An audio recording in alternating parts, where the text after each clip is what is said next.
பார்த்து செய்தித்தரான். ஒரு நாள் நன்றாகவே மழை பெய்தரான். எனக்கு என்ன ஜாலியாக சேர்த்து வைத்த ஒன்று சாப்பிட்டு கொண்டிருந்தார். ஆனால் வெட்டிக்கிலே உணவில்லாம பட்டினியாக இருந்தான். இதில் இருந்து என்ன தெரிகிறது? சிறிதுள்ளி பெருவெள்ளம் இன்று சென்றால் நாளை பழங்குண்டு. இதுவே இங்கிலீஷ் mighty ocean.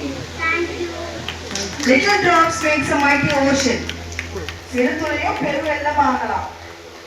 நல்ல ஒரு கருத்து. Thank you Aaradhya.